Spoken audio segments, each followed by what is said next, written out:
It's about the battle of pride.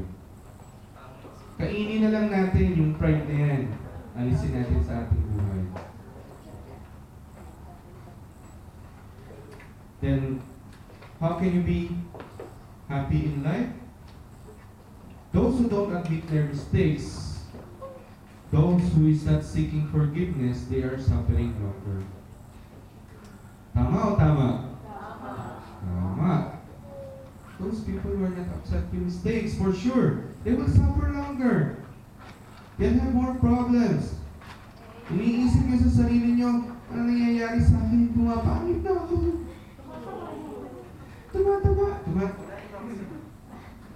Pumapangit ka na. Because all these burdens which is coming to you, because you're not accepting your mistake. You're not sharing. As what mentioned in Psalm 32, 3 and 5. When I keep silent, this is actually the message of a person sinner to the Lord. When I keep silent, my bones wasted away through my groaning all day long. For day and night, your hand was heavy upon me. My strength was sapped as in the heat of summer. Then I acknowledged my sin to you and did not cover up my iniquity. I said, I will confess my transgressions to the Lord, and you forgive the guilt of my sin. Masama, di ba? Before daw, nung tayo ay nagmamalaki pa, nung tayo ay nagmamataas pa, nandoon pa yung pride sa ating puso, yung ating physical na pangangatawan ay inaaksaya natin. Yun nga, sabi ko kanina, pumapangit. Nawawala ng gana.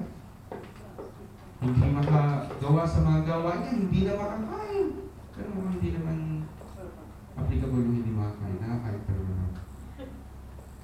But, when inaccept nyo na kayo ay nagkasala, tinanggap nyo na kayo ay nagkulang, tinanggap nyo na kayo nagkakamali, at ibinalik ito sa Panginoon, pinatawad na rin kayo ng Panginoon.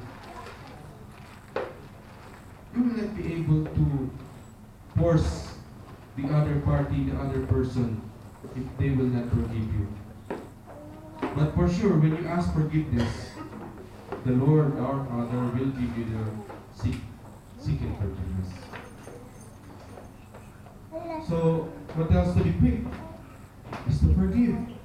As what mentioned in Matthew 6:40, for if you forgive men when they sin against you, your heavenly Father will also forgive you. And next in Matthew 6:15, but if you do not forgive men their sins, your Father will not forgive your sins. That's why we are not all perfect here. Lahat tayo nagkakasala, but the more you are encountering sin, the more you need to forgive, because you are being forgiven. Sin is like, it's like toxins sa ating katawan. Sin is like toxins to our heart, to our mind. And who practices detoxing? Sino nag-detox? Huh?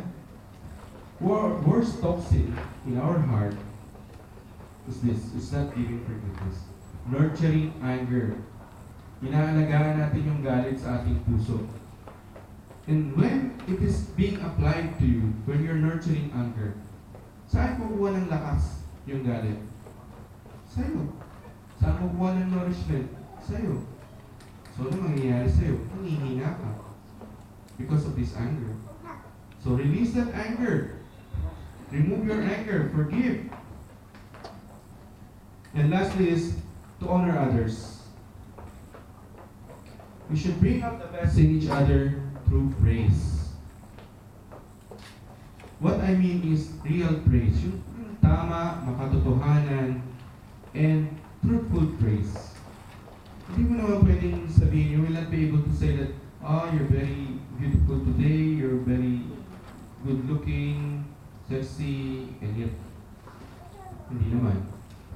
So, maging totoo. Give praise.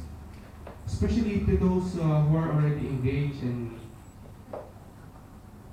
husband and the wife na, give praise every day. Kahit hindi pa naliligo, mami, ang pang-ubang mo. Amoy lang yung isa. Give praise. Because, you know the difficulty that we are facing in life, brothers and sisters. That's why we're not able to give praise. Because you're putting the other person in a frame. But when that other person move out of that frame, hindi mo na siya ma-praise. Kasi binibigyan mo ng limitasyon. Even all of us, kahit na sino pa sa inyo dito, you'll be finding something to praise about the person, the brother and sister sitting beside you. If you'll be just looking for that praise, for something to praise for him. Of course, meron din naman kapintasan. Of course, there will be always circumstances that there are some hindrance and challenges in the other person. But why you look for the challenges? Why you look for the kapintasan? Why you look for the shortcomings? Don't look for the shortcomings. Look at what the other person is doing to you at best. And remember this, brothers and sisters, it's a miracle. Really a miracle. Especially those who are still single and nagkaroon ng relationship and then nawala ang relationship. If you are continuously praising a person, either it's a woman or a man that you don't like, eventually, malalike mo na rin siya. Diba, Brother John? Yun yung patotoo ng mag-asawa before, if you have not heard their story. Probably you will dislike the person who is courting you, or the person that is sitting beside you, or the person that always be with you. But eventually, when you started always keep on praising the person, looking at the positive of him, of hers, then you will still fall in love with him already, or with her. Mamahalin mo na rin siya. Magugustuhan mo na rin siya. The problem with us is, if we're going to church, we're already thinking about the person that we hate, the person that we despise. Should not be like that. We should not put labels in the person. Dapat mahalin natin. As what mentioned in Romans 12:10, be devoted to one another in brotherly love, honor one another above yourselves. We should not look at the flaw. We should not look at the defect, shortcoming, fault. Always, they will be there. Diba? Parating na lang, meron ganun. Parating may kakulangan. Huwag natin tingnan yung kakulangan. And in conclusion, natin na po, you must control what attitude you express to others. You must not allow the enemy to steal happiness from you, to kill you, and destroy you. This is what I meant in that verse. Very importantly. The enemy can kill you and destroy you, and he can steal your happiness. But this is in your control if you will apply this happiness.